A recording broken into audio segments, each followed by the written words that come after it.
Hello दोस्तों, मैं गोविंद कुमार साहू आज आपको कुछ ऐसे टॉपिक्स पर डिस्कस करने जा रहा हूं जो कि आप सभी का बहुत ही फेवरेट है, बहुत ही प्रिय होता है, जिसे हम भोजन कहते हैं। हम जानते हैं कि सभी का कुछ न कुछ फेवरेट डिश होती है। तो आज हम सभी यहाँ जानेंगे कि भोजन होता क्या है या हमें भोजन की आवश्यकता क्यों पड़ती है, अर्थात हम भोजन का उपयोग क्यों करते हैं। तो हमारे क्लास 6 के टॉपिक भोजन, जिसमें हमें पढ़ना है हमारे भोजन के स्रोत के बारे में। तो आइए आज हम अपने इस वीडियो में देखते हैं कि भोजन किसे कहते हैं और भोजन के क्या प्रकार हैं तथा भोजन के क्या कार्य हैं, और किसी भी तरह के भोज्य पदार्थ को बनाने के लिए उसमें कौन कौन सी चीज़ें उपस्थित होती हैं या हमें ज़रूरत पड़ती है, जो उनके घटक या संगठक कहलाते हैं, तथा ये जो घटक होते हैं ये किन भोज्य पदार्थों के या भोजन के स्रोतों से प्राप्त होते हैं। तो आइए छात्रों, हम देखते हैं भोजन के बारे में। ऐसा कोई भी पदार्थ जिसमें शर्करा, कार्बोहाइड्रेट्स, वसा, प्रोटीन आदि से बने होते हैं तथा जीवित प्राणी उनको ग्रहण करते हैं, ऐसे पदार्थों को ही हम भोज्य पदार्थ कहते हैं या भोजन कहलाते हैं। या इसे दूसरे शब्दों में हम समझ सकते हैं कि ऐसे कोई पदार्थ जिसको हम दिन के एक निश्चित समय अंतराल में ग्रहण करते हैं उसे ही हम भोजन कहते हैं या मील या फूड कहते हैं। भोजन के प्रकार के बारे में हम देखते हैं कि भोजन कितने प्रकार के होते हैं।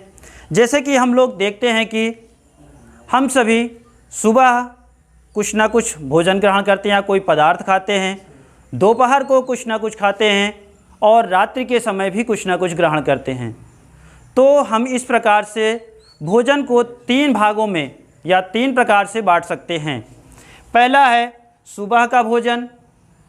सुबह का भोजन को हम ब्रेकफास्ट कहते हैं। और दूसरा है हमारा दोपहर का भोजन। दोपहर का भोजन को हम लोग लंच कहते हैं। तथा तीसरा है रात्रि का भोजन, जिसे हम डिनर कहते हैं। आगे देखते हैं भोजन के क्या कार्य होते हैं। हमारे शरीर में भोजन का बहुत ही महत्वपूर्ण योगदान है।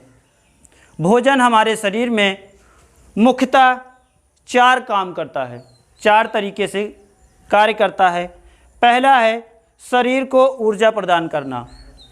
इसको समझने से पहले हम लोग समझते हैं कि जैसे एक बैटरी होती है, आप सभी मोबाइल यूज करते ही हैं, तो बैटरी मोबाइल को काफ़ी समय तक चलाने पर क्या होता है कि कुछ समय बाद बैटरी हमारी लो हो जाती है तथा हम मोबाइल पर कार्य नहीं कर पाते हैं।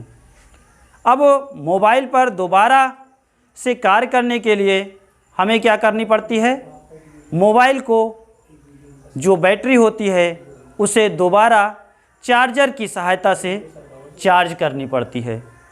ठीक उसी प्रकार ही हमारा जो शरीर है उसको भी कार्य करने के लिए जो ऊर्जा चाहिए, जिस ऊर्जा की ज़रूरत होती है, वो सभी हमें भोजन से ही प्राप्त होती है। दूसरा है हमारा वृद्धि एवं विकास। हमारे शरीर का वृद्धि एवं विकास करने के लिए हमें संतुलित भोजन की आवश्यकता होती है। यदि हम सभी संतुलित भोजन नहीं ग्रहण करेंगे तो हमारे शरीर का वृद्धि एवं विकास समुचित तरीके से नहीं हो पाएगा। जैसे कि हम कम भोजन ग्रहण करते हैं तो क्या होगा, हमारा शरीर दुबला और पतला ही रह जाएगा। यदि हम बहुत ज़्यादा भोजन ग्रहण करते हैं तो बहुत ज़्यादा मोटे हो जाएंगे। इसलिए हमें संतुलित भोजन ग्रहण करना चाहिए। तीसरा है हमारा टूट फूट की मरम्मत। हम देखते हैं कि हमारे शरीर में कभी न कभी कुछ न कुछ चोट ज़रूर लगती है, अर्थात बॉडी डैमेज ज़रूर होती है किसी न किसी कारणों से या किसी दुर्घटना से। तब क्या होता है कि हमें भोजन की तब बहुत ही ज़्यादा आवश्यकता पड़ती है। यदि हम उस समय संतुलित और अच्छे आहार का उपयोग करते हैं तो हमारा जो शरीर है, हमारे शरीर में जो चोट लगी हैं या घाव हुए हैं, वो शीघ्र अतिशीघ्र भर जाते हैं और हमारा शरीर स्वस्थ हो जाता है। आइए चौथा देखते हैं। भोजन का जो चौथा मुख्य कार्य है, बीमारी एवं रोगों से लड़ने की शक्ति प्रदान करना। संतुलित भोजन या अच्छे भोजन करने से हमारे शरीर में रोगों एवं बीमारियों से लड़ने की क्षमता बढ़ती है, मजबूती आती है उनसे।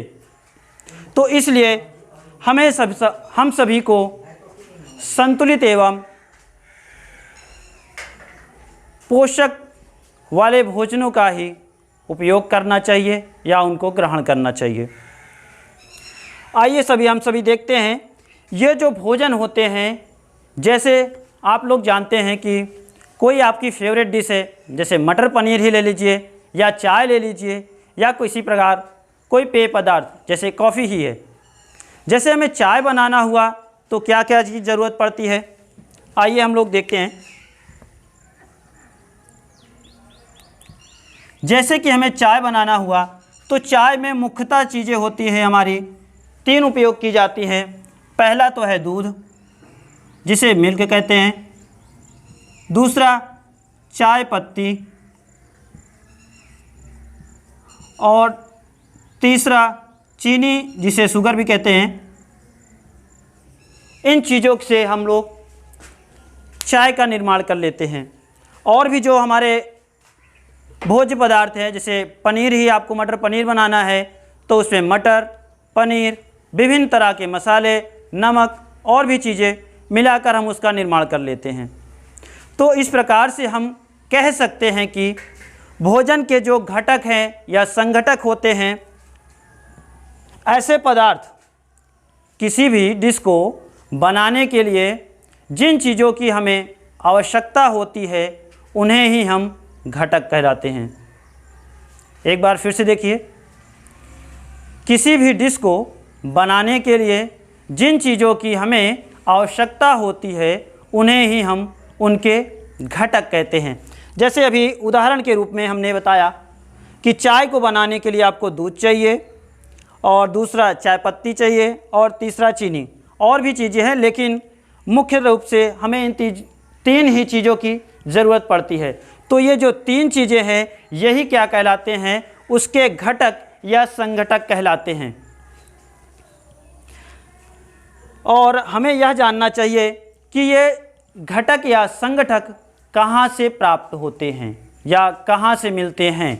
तो ये जो घटक हैं या संगठक है, ये हमारे भोजन के जो स्रोत होते हैं उनसे प्राप्त किए जाते हैं। तो हमारे भोजन के स्रोत के बारे में देखते हैं। तो हमारे जो भोजन के मुख्य स्रोत हैं वो मुख्यतः 2 प्रकार से होते हैं। पहला तो है हमारा पौधे से प्राप्त होने वाले स्रोत, जिसे हम प्लांट सोर्सेस कहते हैं, और दूसरा है जी हमारा जंतुओं से प्राप्त होने वाले सोर्स, एनिमल सोर्स। जैसे कि हमने अभी देखा संघटक में ही चाय का ही निर्माण करना हुआ, तो चाय में देखिए आपके स्रोत हैं दूध। दूध जबकि हमारा कहाँ से प्राप्त होता है, जानवरों से ही, कोई सा भी जानवर हो सकता है।